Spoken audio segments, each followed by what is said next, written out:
네, 오늘 특별한 시간에 주님께서 우리에게 허락하신 영적인 의미와 축복이 무엇인지에 대해서 그리고 우리 안에 도전되어져 있는 구체적인 기도 제목인 교회 재정을 놓고 기도하면서 정작 우리가 다루심을 받게 되는 우리 개인적인 여러 믿음의 영역들에 대해서 어떻게 가늠하고 어떻게 주님께서 이끌어 가시는지를 오늘 말씀을 통해서 좀 함께 보며 하나님의 은혜를 누리고 싶습니다.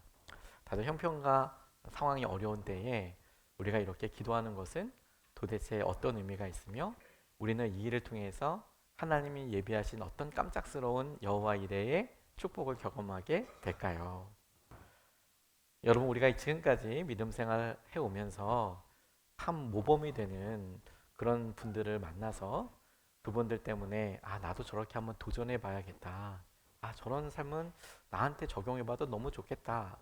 이런 선한 영향력과 또 실제로 도전을 해보신 적이 있으시죠? 저희가 어제부터 우리 민규 형제 양육 시작했는데 어떻게 교회 왔냐고 물어보니까 어머니가 변한 걸 보고 왔대요. 그래서 제가 그 얘기 듣고 너무 감사했습니다. 왜 아멘을 이상하게 하시죠? 맞습니다.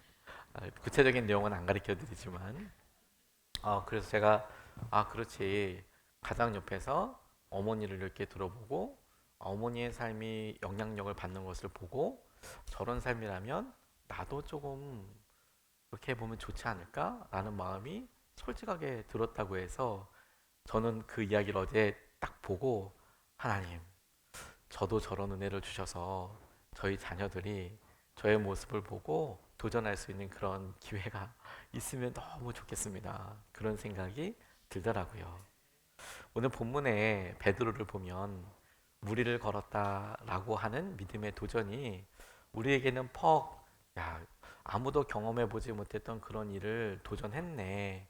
그 일에 대해서 우리가 한 번쯤 부러워하기도 하고 그런 일들이 좋은 일들을 흉내내는 것을 통해서 흉내라도 내는 것을 통해서 어떤 특별한 열매와 의미를 우리가 좀 붙잡고 싶고 그런 일들이 우리의 믿음의 여정에 좀 많이 있으면 좋겠다 이런 생각을 해보게 되었습니다. 저는 작년에 말씀 카드 이렇게 뽑을 때 오늘 본문 말씀을 뽑았어요. 그래, 주님께서 말씀해 주셔서 주님 말씀에 의지해서 내가 한 걸음 내디디면 좋겠다. 그래서 폭 오랫동안 이 말씀을 붙잡고 묵상하고 기도하게 됐는데 교회사랑 기도회를 통해서 이 베드로를 통해서 우리에게 보여주시는, 특별히 오늘 풍랑 가운데 걸어오시는 그 예수님을 통해서 우리에게 주시는 은혜가 있더라고요. 여러분, 2주 동안 금식하고 기도하면서 혹은 주위에서 그렇게 이야기하고 또 순종하는 분들을 통해서 어떤 마음이 드셨습니까? 교회의 어떤 특정한 재정이나 혹은 어떤 상황을 놓고 기도하면서 부담이나 혹은 이런 일들에 있어서 두려움이 들 수도 있지요. 근데 보통 여러분, 우리가 믿음 생활을 시작할 때 우리가 흔히들 착각하는 것들이 있는 것은 믿음으로 결정하고 순종하면 그 길은 두려움이 없고 그 길은 흔들리지 않는 것이 정상이라고 생각을 합니다. 그런데 여러분, 우리가 실제로 경험되는 것은 무엇입니까? 내가 믿음으로 살아볼 거야 라고 결정하면 그 결정으로 인하여서 신경 쓰지 않아야 될 다른 많은 일들이 우리에게 생기는 것을 보게 되잖아요. 우리 가운데 풍랑이나 어려운 일들은 믿는 사람들에게만 있는 것은 아닙니다. 모든 사람들에게 일반적으로 다 있죠. 재정적인 어려움은 교회 다니는 사람들한테만 어려움이 있는 겁니까? 아니지 않습니까?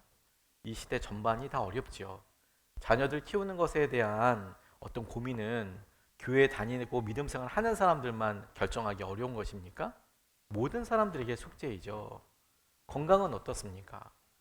예수님을 믿고 따르는 사람들은 아픈 곳이 단 한 군데도 없는 것입니까? 아프면 믿음이 없는 것입니까? 그렇지 않죠.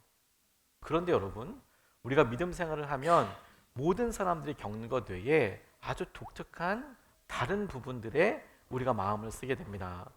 예를 들어서 우리가 돈이 없는 것에서 끝나지 않고 그 우선순위를 정할 때 헌금이나 주위 사람들을 돕는 것이나 혹은 내가 어떻게 섬겨야 되는 여러 순간에 없어서 다만 못 섬기는 그런 마음 말고 우리 마음속에 뭔가 부담감이나 심지어 우리가 어떤 재정적인 순종과 결정을 할 때 두려움이 따라와요. 자녀들을 믿음으로 키운다고 할 때도 믿음으로 키운다는 것 때문에 주위 사람들과 비교해 봤을 때 우리는 어떤 특정한 두려움과 부담감을 선택하는 셈이 됩니다. 관계도 그렇지 않습니까? 부부 사이에도 믿음으로 이 관계를 유지하기 위해서 우리는 다른 사람들은 신경도 쓰지 않을 두려움과 부담감 앞에 있게 되는 것이죠. 그리고 우리는 어떻게 흔히들 우리 자신을 평가하냐면 믿음이 없는 것 같아.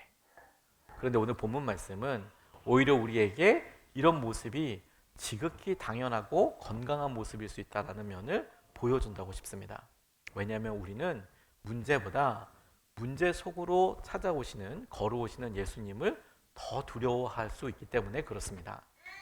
오늘 본문 22절에서 26절까지의 말씀을 보면 예수께서는 곧 제자들을 재촉하여 배에 태워서 자기보다 먼저 건너편으로 가게 하시고 그동안에 무리를 헤쳐 보내셨다.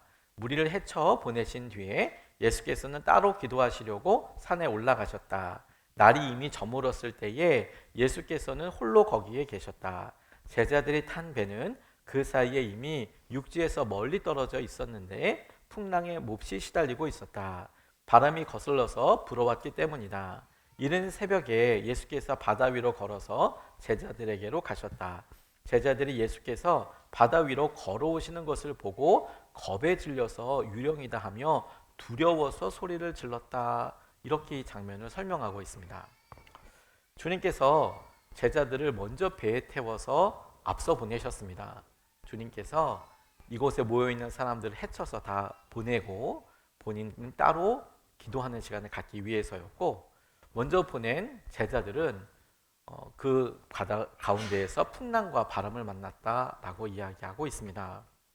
주님이 말씀하시고 주님이 명하신 길에도 바람을 만날 수 있고 풍랑을 만날 수 있는 것이죠. 그런데 이 장면이 다른 주님과 함께 풍랑을 만나는 바다 위에 있었던 여러 일화들과는 조금 다른 면이 있습니다.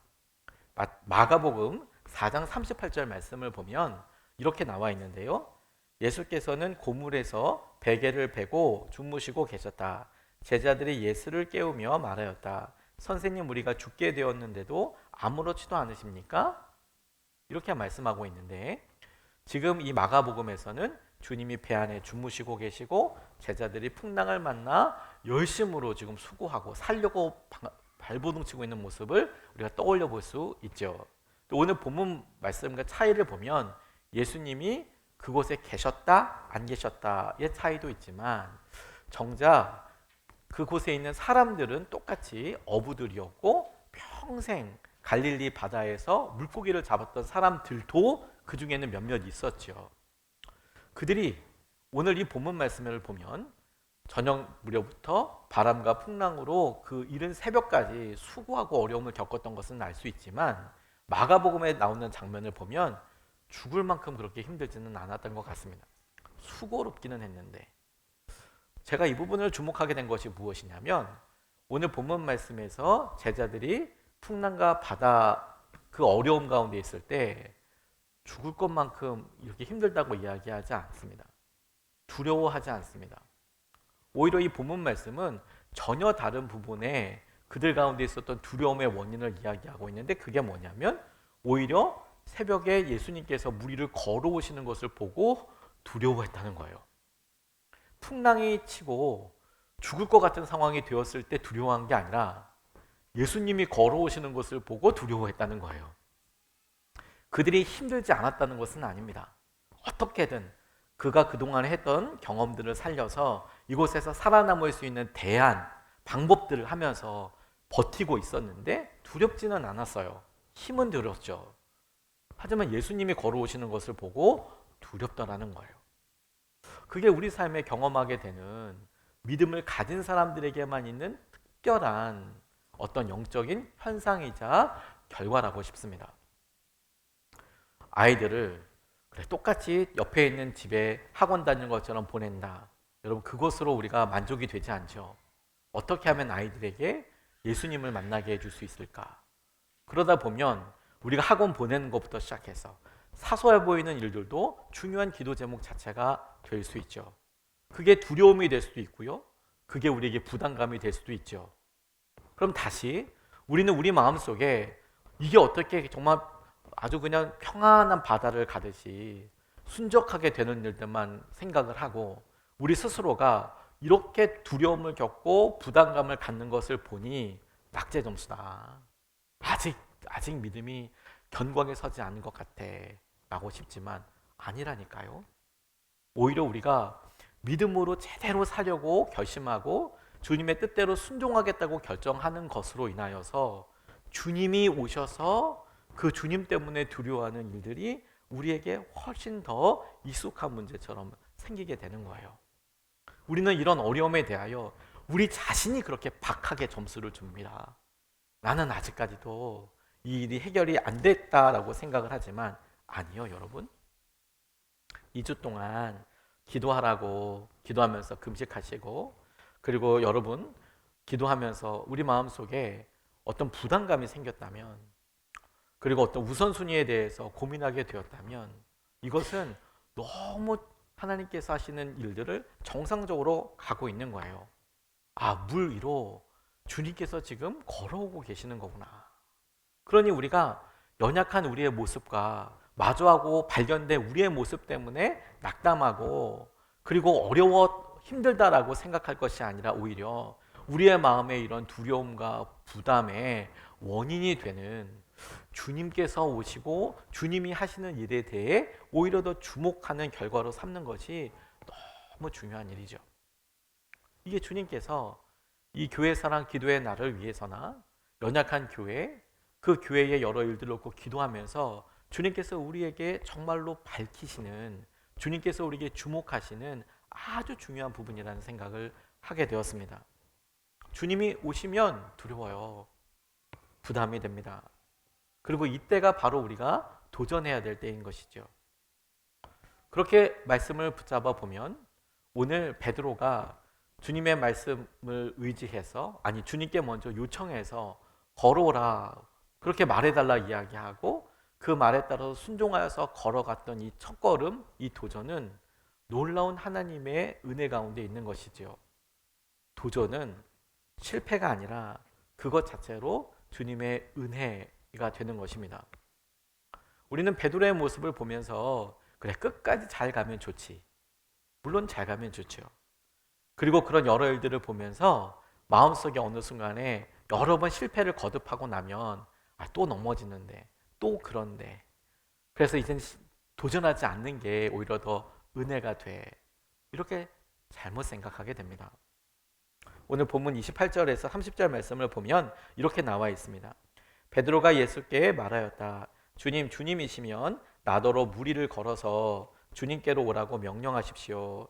예수께서 오너라 하고 말씀하셨다. 베드로는 배에서 내려 물 위로 걸어서 예수께로 갔다. 그러나 베드로는 거센 바람이 불어오는 것을 보고 무서움에 사로잡혀서 물에 빠져 들어가게 되었다. 그때 그는 주님 살려주십시오 하고 외쳤다. 부담도 그리고 무서움도 처음 경험하기 때문에 마주하게 되는 어려움도 당연히 있죠. 근데 여러분 도전은 그것 자체로 정말 값진 것입니다. 이미 도전하였다면 승리인 거죠. 물론 결과적으로는 베드로는 물에 빠졌습니다. 그러니까 좋지 않다고 생각할 수도 있어요. 하지만 시도해봤다는 것은 어마어마한 차이 아니겠습니까? 제가 참 귀하게 보았던 한 형제가 청년이 믿음 생활을 하는 데 있어서 다른 사람들과는 다른 특별한 고민들을 하는 모습이 제게 참 도전이 됐던 적이 있습니다. 대학을 다닐 때 선교단체에서 열심히 활동하던 형제가 대학 4학년이 돼서 인턴으로 직장을 들어가게 되었습니다. 당시는 지금만큼은 그래도 좀 덜 어려워질 때였어서 보통 4학년 때 인턴을 나가면 그 인턴 과정이 끝나고 나면 자연스럽게 회사에 정직원으로 바뀌게 되는 이런 과정이 있었어요. 그래서 4학년이 돼서 원서를 많이 냈고 아주 엄청난 대기업은 아니었지만 인턴이 잘 돼서 이제 거기에 가게 된 겁니다. 그러니 이제 앞으로 계속 회사 다녀야 되니까 얼마나 이제 기대도 되지만 좀 부담감도 있고, 그리고 처음 경험해보는 일 아니겠습니까? 4학년일 때까지만 해도 학교에서는 선배지만 직장 가면 제일 막내잖아요. 근데 직장 분위기가 그래도 좀 좋았나 봐요. 막내들이 이렇게 들어오니까, 인턴들이 들어오니까 잘해주려고, 일들 가르쳐 주려고 이렇게 하고, 또 회식도 많이 생겼는데, 이 형제가 뭐 새벽에 일찍 가는 거는 다 하는 거니까 어렵지가 않고, 그리고 늦게까지 뭐 일 가르쳐 준다고 하는 것도 뭐 직장에서 앞으로 여기 계속 다닐 거니까 일을 가르쳐 주기 위해서 본인이 시간 쓰는 거 그것도 괜찮고, 하라면 하면 되니까. 그런데 어렵다라고 저한테 찾아와서 정말 마음에 너무 부담된 얼굴로 계속 이렇게 기도 부탁을 한 게 뭐였냐면, 그런데 회식 자리가 적응이 안 된다는 거예요. 회사가 아주 크진 않아서 뭐 부장님, 그리고 심지어는 이제 상무님이 이렇게 와서, 회식 자리에 보통 그런 분들 안 오는데도 이렇게 와서 같이 너무 환영해주고, 왔다고, 인턴들 몇 명 왔다고, 그래서 이제 술 한 잔씩 이렇게 내어주는데, 처음에는 아니 뭘 어떻다고 저떻다고 이렇게 얘기하는데, 자기가 믿음 생활 한다고 그걸 안 먹겠다고 대답을 한 거죠. 그러니까 그렇게 한 번 하면 그 다음에 이제 또 옆에 와서 아주 믿음 좋은 그런 직장 동료들, 대리, 과장들이 와서 나도 교회 다녀, 먹어도 돼, 이렇게 믿음의 조언들을 해주는 경우들이 있잖아요. 근데 이 형제는 그게 아니고, 아니라고, 안 먹는다고, 그렇게 이제 계속 얘기하는 게 너무 부담인 거죠. 그래서 목사님 기도해 주세요 라고 이렇게 이야기하면서 하나님께서 하실 여러 일들 같이 보자 이렇게 했는데, 시간이 다 지나고 나서 저한테 더 어두워진 얼굴로 찾아왔어요. 인턴 기간이 끝나서 자기 친구들은 다 거기 정직원이 됐는데 자기만 떨어졌다는 거예요. 물론 여러 이유가 있겠죠. 그 평가를 떨어질 때 당신은 이거 때문에 떨어진 거예요, 정확하게 써서 알려주지는 않죠. 근데 이 형제에게는 이게 너무 고민인 거예요. 내가 술을 먹지 않아서, 혹은 주변 머리가 있어서 대신 분위기도 좀 띄울 줄 알고 그런 분위기도 잘 맞추고 이럴 수 있으면 좋지만, 참 내성적이고 좀 과묵하고, 그래서 뭐 노래방 가서 노래하라 그러면 탬버린도 제대로 흔들지 모르는 그런 그냥 평범한 청년이었거든요. 그 자기에 대해서 되게 탓하게 되는 거죠. 당장 직장을 들어가고 나니 부모님이 기대해 주셨던 것도 있고, 야, 너 이제 열심히 하자, 그래 너 네 앞길 이제 해서 이렇게 준비해서 한번 해봐라, 이런 이야기도 많이 들었는데, 정작 본인은 실패한 것 같다고, 힘든 것 같다고, 그런 이야기를 어렵게 와서 이야기하더라고요. 근데 저는 오히려 그 형제를 보고 전혀 다른 생각을 하게 되었습니다. 물 위를 걸으려고 노력했지만 그 물 위를 걷다가 끝까지 성공하고, 그것이 많은 사람들이 보았을 때에 전 참 대단해, 놀라워, 이런 결과로 이어지면 얼마나 좋았을까요? 그런데 물 위를 걸으려고 노력했던 그 시도가 물에 퍽 빠져서, 그래서 물 안에서 거의 좋지 않은 모습들을 보이면 그러면 끝난 겁니까? 그러면 실패인 겁니까? 오히려 그렇게 도전하고 자기의 삶에 있어서 중요한 기준들을 현실에 맞춰서 본인이 기도하고 볼 수 있었던 그 과정이야말로 하나님께서 그 형제에게 주셨던 가장 놀라운 은혜이고 축복의 그런 통로들이 아니었을까, 저는 오히려 그렇게 생각하게 되었습니다. 우리 교회도 재정적인 큰 은혜와 마음을 붙잡고 기도하고 있죠. 근데 생각해 보면 한 번도 편했던 적은 없습니다. 매번마다 우리에게는 간절한 기도 제목이 있었고, 근데 요즘 우리가 이렇게 기도하면서 마치 우리가 물 위를 걷다가 어떻게 걷다가 물에 팍 빠져버린 듯한 느낌이 든 거죠. 힘들다, 이거 어떻게 해야 될까? 근데 그런 순간 우리가 가만히 보면 우리가 정말 해야 될 것들을 이제 알게 되는 것이죠. 지금이야말로 주님을 찾고 구해야 될 때인 거구나. 주님을 구하여 주님께서 우리를 구원하여 주시는 것을 경험하여 하는 것이구나. 이게 큰 주님께서 예비하신 그 다음 장면이라는 생각을 하게 됐어요. 베드로가 주님이 오라고 이야기하시니까 그 명령을 따라서 배 밖으로 나왔습니다. 얼마나 걸어갔을지는 몰라요. 근데 물 위를 걸어가다 보니 자기를 향해서 오는 파도도 보이고요. 바람 소리도 아마 엄청 무서웠을 수 있겠습니다. 주님 바라보기보다 파도가 풍랑이 더 커 보이고 바람 소리가 더 두려워 보여서 그것에 집중하는 순간 물에 훅 빠지게 됐죠. 우리가 똑같이 믿음 생활을 하면서 가정에서나 우리 자녀들에게 믿음으로 키워보려고 하지만 어느 순간에 화 한 번 확 내고 푹 빠져버리게 됩니다. 재정이 흔들림으로 어려움으로 인하여서 우리가 하고 싶었던 여러 일들에 꺾어짐도 오지요. 믿었던 사람의 큰 배신과 상처로 아픔을 너무 깊이 경험하기도 합니다. 근데 그런 모습에 훅 빠지고 나면 다시 한번 여러분, 그럼 우리는 실패한 겁니까? 아닙니다. 지금이야말로 주님을 찾고 주님의 도우심을, 주님의 구원하심을 갈망하고 간절히 찾아야 하는 것이죠. 그래서 이 이야기는 주님께서 우리에게 이런 장면을 보여주시는 것이라 싶어요. 주님께서 베드로의 이야기를 듣고 큰 소리를 듣고 가셔서 그를 잡아 일으켜 주시는 거잖아요. 우리가 주님을 향하여서 걸어가는 것, 그 주님을 향해서 걸어갔을 때 승리와 무리를 걷는 것, 그래서 우리가 주님을 바라보고 걸어가는 것에 대한 의미를 두지만 주님은 정작 우리에게 그 다음 장면을 주목하라고 말씀하시는 것 같아요. 베드로를 물에서 끄집어내신 주님이 베드로와 함께 배로 걸어가는 거잖아요. 배로 걸어갈 때 주님과 함께하는 베드로는 물에 질질 끌려서 이렇게 간 걸까요? 아니면 함께 무리를 걸어서 배를 향하여서 가게 됐던 걸까요? 당연히 주님과 함께 걸어가는, 그래서 배까지 가서 배를 잘 타게 되는 그런 과정을 겪게 됐겠죠. 주님께서 우리에게 주시는 믿음의 도전과 믿음의 완성령은 거기에 있다고 싶습니다.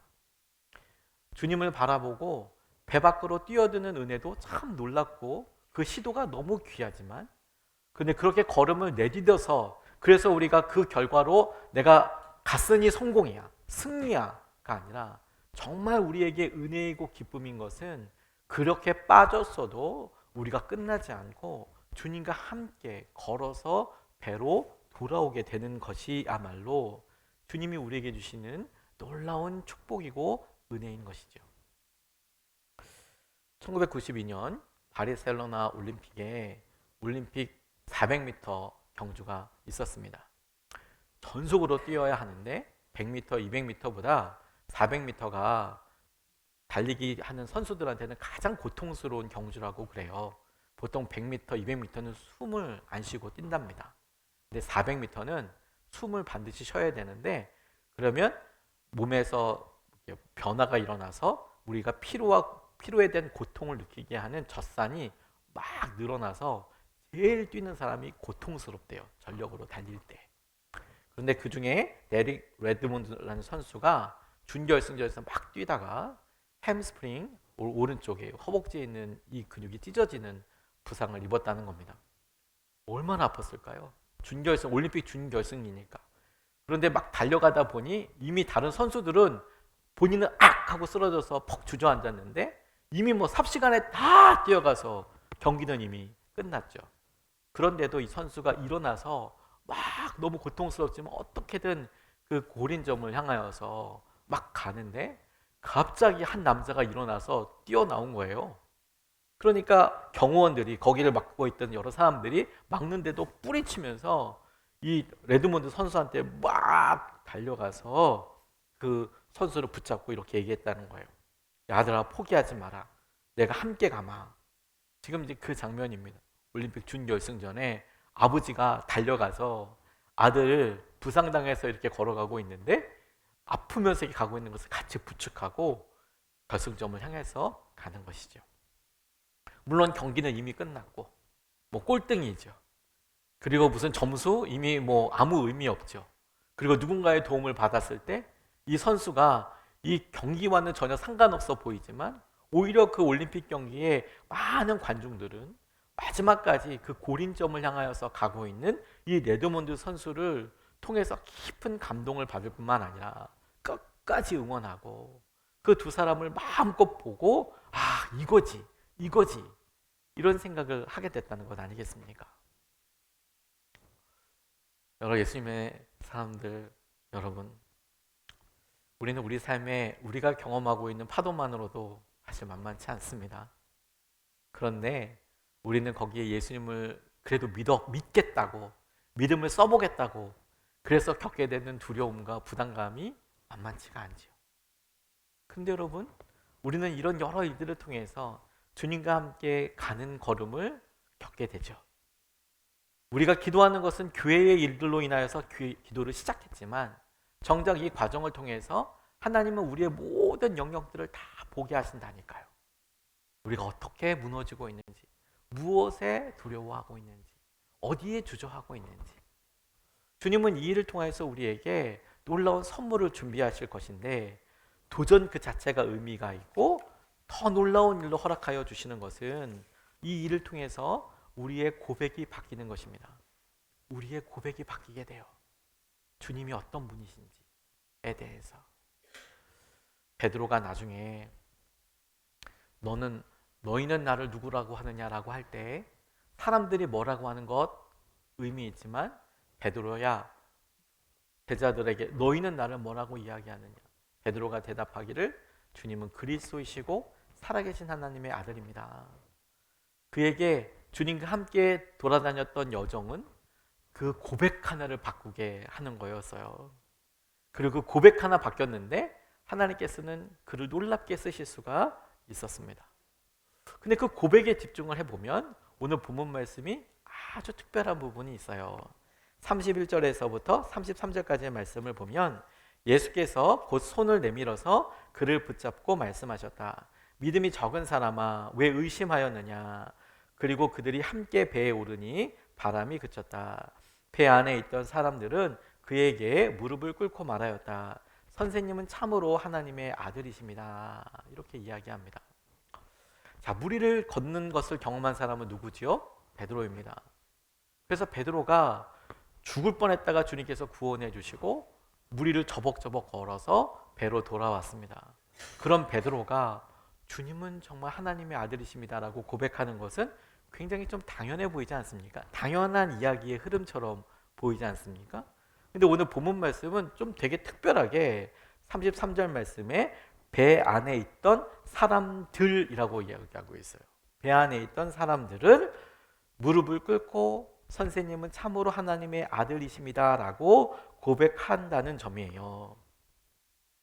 베드로도 그들 중에 하나일 수 있겠지만 무리를 걷던 사람은 베드로, 고백을 하는 사람은 누구라고요? 배 안에 있던 사람들. 배 안에 있던 사람들.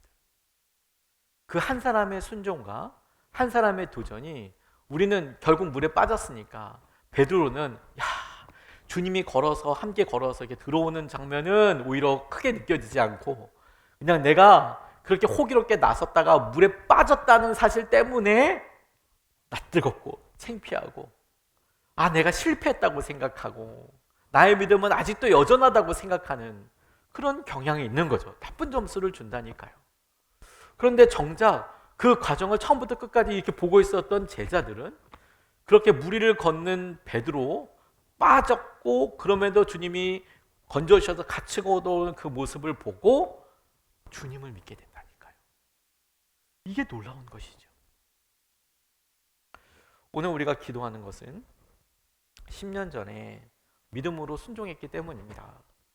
기도하고 여러 과정들 가운데 개척 장소를 정하고 그리고 땅을 구입하자. 그래서 하나님께서 놀라운 은혜대로 하나님께서 감동과 은혜로 그런 모든 것들을 우리에게 허락하여 주셨습니다.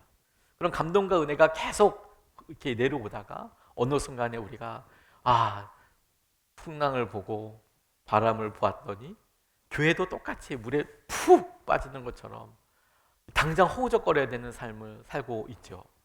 그런데 가만히 보니 주님께서 그런 우리를 그렇게 버려두시는 것이 아니라 주님께서 주신 은혜와 마음 가운데 걸어가게 하고 계시지요. 근데 우리는 처음에 그런 호기렸던 믿음에 우리가 스스로 생각했던 용기, 우리가 스스로 생각했던 도전, 다른 사람들이 볼 때 우리가 보여지는 그런 느낌, 외형, 모습, 그 모습이 형태가 깨지고 그렇게 된 모습만 보고 실패자처럼 패배자처럼 생각하지만 아니요, 여러분. 오히려 베드로의 믿음을 통해서 다른 사람들이 주님이 어떻게 하시는지 알아차리는, 주님이 누구신지 알아차리듯이 누군가의 믿음의 순종을 통해서 오늘 우리가 은혜를 누리고 있을 뿐만 아니라 오늘 우리의 순종을 통해서 우리 역시도 그렇게 기억되고 주님이 주실 놀라운 은혜를 우리 스스로가 경험하게 될 거예요. 그게 은혜이죠. 출애굽한 믿음도 너무 아름다운 믿음입니다. 그렇게 홍해를 건너갔으니까요.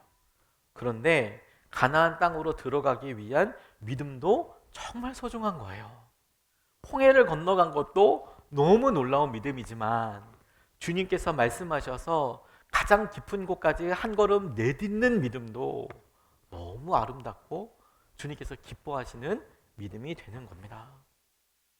오늘 그 믿음의 증인으로서 우리 함께 같이 교회 사랑 기도회 나를 위해서 기도했던 우리 김미숙 집사님, 오늘 믿음의 증인으로서 우리 함께 같이 마음을 나누도록 하겠습니다. 안녕하세요. 김미숙 집사입니다. 교회 사랑 기도의 날 간증을 해보라는 권사님의 연락을 받았습니다. 저는 한 번도 생각해보지 않은 간증 권면에 거절하며 저보다 굳건한 믿음을 가지신 분들이 많기도 하고 저는 능력이 안 되기에 거절하였지만 기도해보고 연락을 달라는 여운을 남기시고 권사님은 전화를 끊었습니다.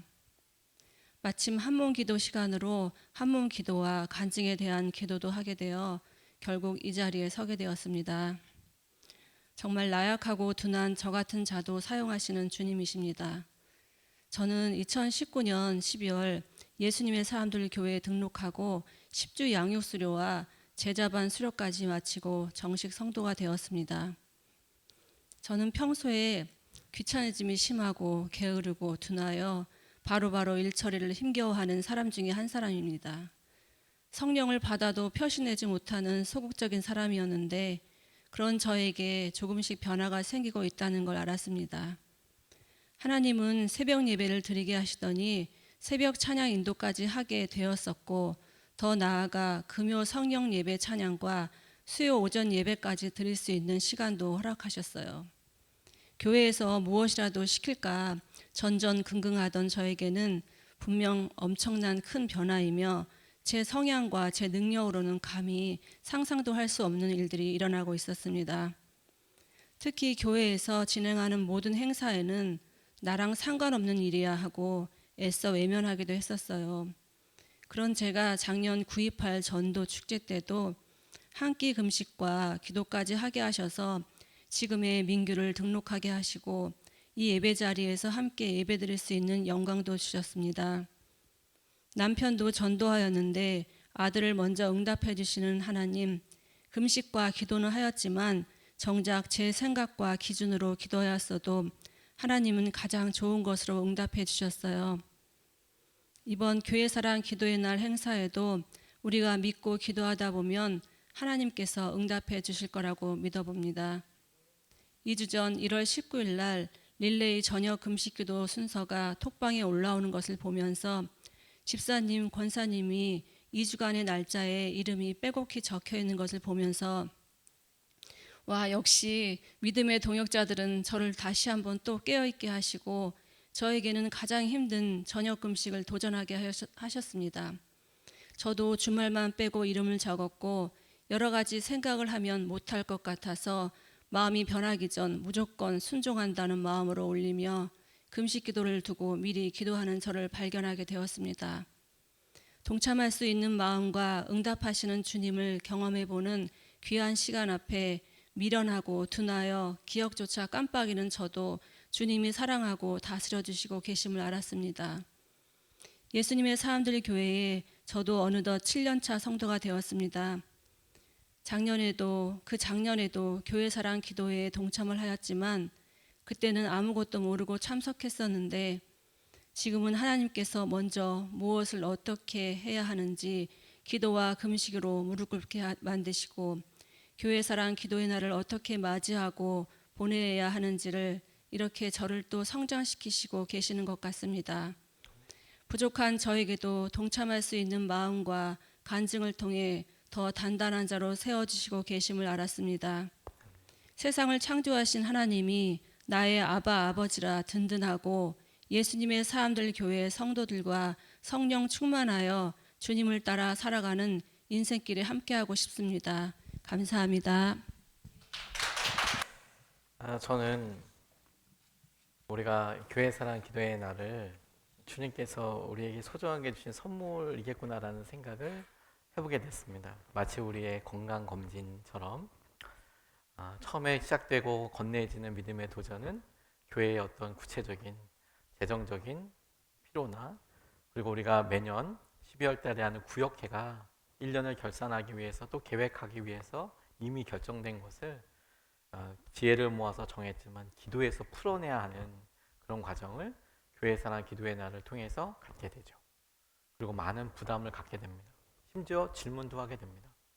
왜냐면 우리 각 가정도 어려운데 그것은 그냥 어렵다는 이야기가 아니라 정말 어려운데 우리도 정말 힘든 여러 상황들을 마주하고 있는데 그렇게 우리가 믿음으로 마땅히 살아가기 위한 영역들을 전혀 다른 시선으로 질문하고 바라보게 되는 것 같아요. 이게 주님께서 다루시는 소중한 과정인 겁니다. 왜? 주님께서 그 풍랑이를 걸어오고 계시거든요. 그리고 그 주님 앞에 우리도 우리의 성정과 마음에서 나오는 솔직한 고백과 요청을 해보는 것이죠. 주님, 우리에게 무리를 걸어라 해보십시오. 주님, 내가 그렇게 걸어서 빠지더라도 그 길을 주님 도전해보게 해주십시오. 그것은 도전 자체가 해서 빠져서 실패가 아니라 오히려 주님 이 일을 통해서 우리가 살아계신 주님을 경험할 뿐만 아니라 우리 주위에 있는 사람도 주님께서 우리를 통해 행하시는 그 은혜와 마음을 분명하게 누리는 통로가 되게 하여 주십시오. 저는 주님을 향하여 우리가 고백하는 것의 가장 중요한 핵심은 주님을 향한 사랑의 회복에 있다고 싶어요. 사랑하는 마음으로 그만큼 하면 됩니다. 여러분 부담 갖지 마십시오. 뿐만 아니라 주님을 향하여서 우리의 고백이 사랑으로 바뀌었다면 주님을 향한 우리의 고백이 도전과 믿음과 주님께서 주시는 순종으로 바뀌었다면 그래서 그 주님이 누구신지 우리가 분명하게 고백하게 됐다면 성공하게 된 거예요. 그러면 은혜를 누리게 되는 것입니다. 저는 2026년 2월 8일 오늘 우리의 고백이 바뀌었다고 주님께 감사하는 날이 분명히 오게 될 것을 믿습니다. 주님께서 오늘 주시는 여러 생각과 마음을 통하여 우리가 기도해 온 것에 우리가 오늘 같이 찬양하고 그렇습니다. 주님, 우리가 주님이 이야기하시는 것에 한 걸음 내디뎌 보고 주님을 사랑하는 마음으로 반응해 보겠습니다. 이렇게 함께 오늘 말씀을 붙잡고 기도하고 싶습니다.